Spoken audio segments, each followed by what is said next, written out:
Ukraine unveiled the new Katran drone, a game-changer in naval warfare. This announcement came from the Ukrainian Digital Transformation Minister, Mikhailo Fedorov, on Tuesday. On Telegram, he published a brief visualization of the new naval drone in action.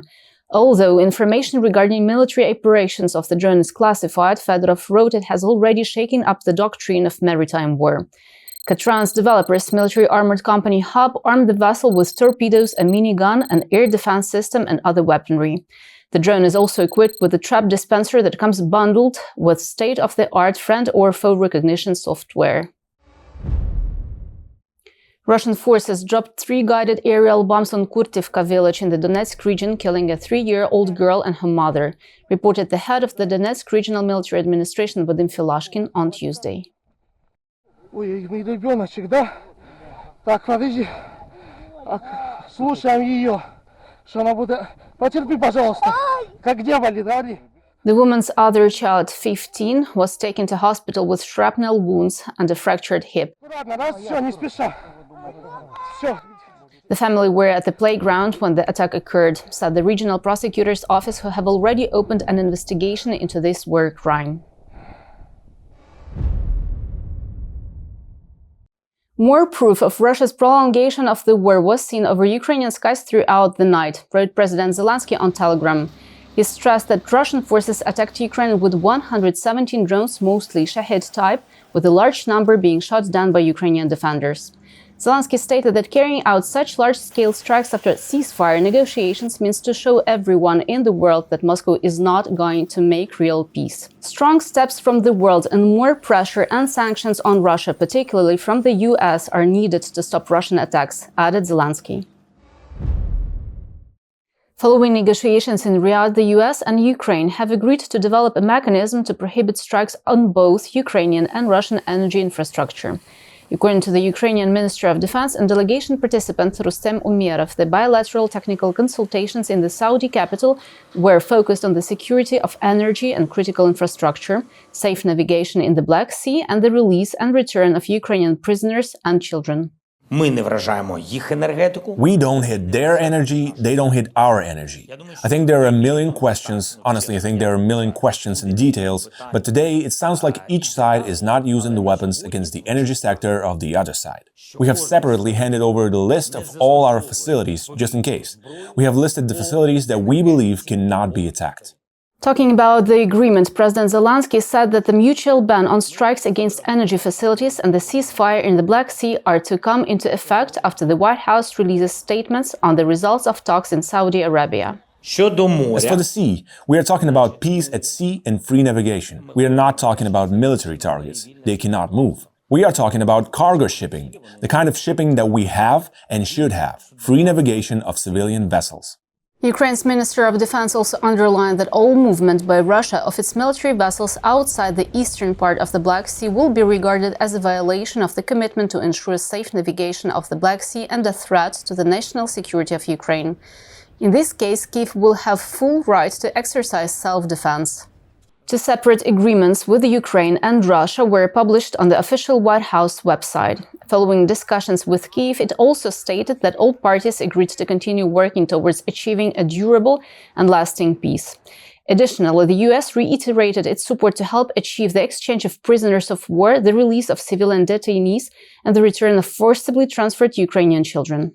Meanwhile, the document, which refers to the talks with Russia, said that the US will help restore Russia's access to the world market in agricultural and fertilizer exports, lower maritime insurance costs, and enhance access to ports and payment systems for these transactions.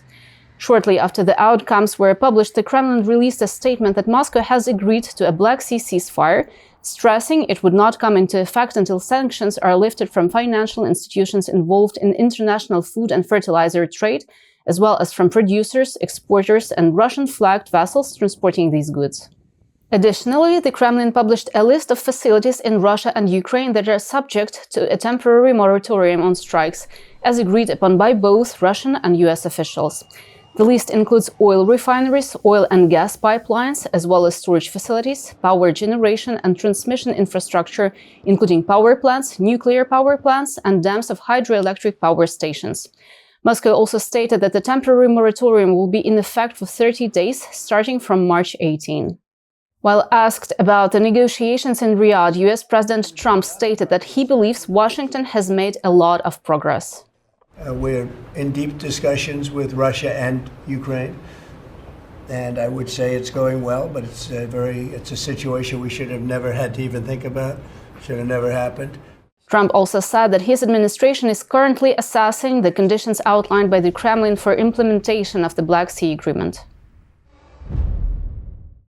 Russia declared that the occupied Zaporizhzhia nuclear power plant is a Russian nuclear facility, insisting that neither Ukraine nor any other country will ever regain control over it.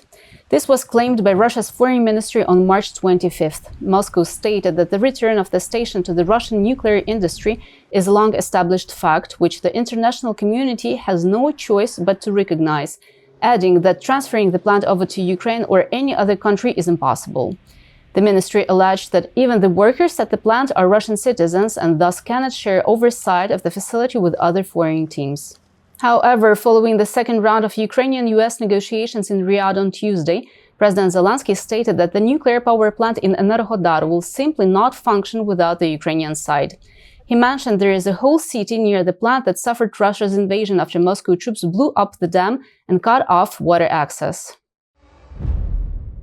The United States has proposed a new version of the agreement on mineral resources with Ukraine, said President Zelenskyy. During a press conference, he stated he had been briefed by his team about the US proposal, describing it as a full document outlining the American side's vision. My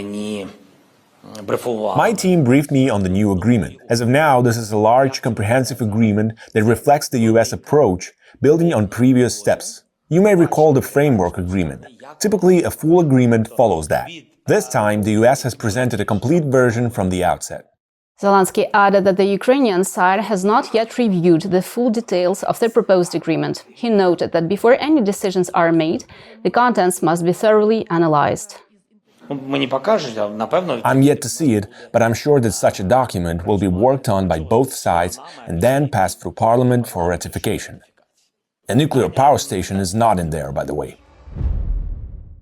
The Russian Southern District Military Court in Rostov-on-Don sentenced 23 Azov fighters to prison terms ranging from 13 to 23 years on trumped-up charges, reported Suspilne Media on Wednesday. The allegations include terrorism and overthrowing the government. During the verdict, 12 Ukrainian servicemen were present in the courtroom, while the remaining 11, who had been part of an earlier prisoner exchange, were sentenced in absentia. 9 of those not present were women who worked in the kitchen. 6 soldiers were sentenced to 22 years, with 1 defender receiving the maximum of 23. Suspilne reported that all of the sentenced Azov servicemen have initiated an appeal process. From the very beginning, there were 24 indicted Ukrainian fighters, with 1 case being dismissed due to the death of Ukrainian POW Alexander Ishchenko. He was also a member of the 12th Azov Brigade of the National Guard of Ukraine, where he served as a driver. According to the autopsy report, Ishchenko died from multiple rib fractures and shock, confirming his death was caused by violence. Since March 18, the date the Kremlin claims its leader Putin ordered to stop strikes on Ukrainian energy infrastructure, Russian troops have attacked Ukraine's energy facilities at least 8 times. This was reported by President Zelenskyy's communication advisor Dmytro Litvin on his X page. He noted that Moscow forces have been hitting Ukraine's energy sites with bombs, attack and FPV drones, stressing that air defense forces shoot down nearly 100 attack drones every single night, with many of those UAVs likely targeting other energy facilities. Ukrainian strikes on Russian energy facilities over the last 6 months have cost about $714 million in damages, reported Radio Free Europe Radio Liberty on Tuesday. In cooperation with the Ukrainian OSINT project Frontintelligence Insight, journalists analyzed over 100 satellite images showing the aftermath of the Ukrainian strikes. According to the data, at least 67% of the strikes were successful, while the outcome of the remainder is unknown or impossible to prove Ukraine's involvement, reports Radio Liberty.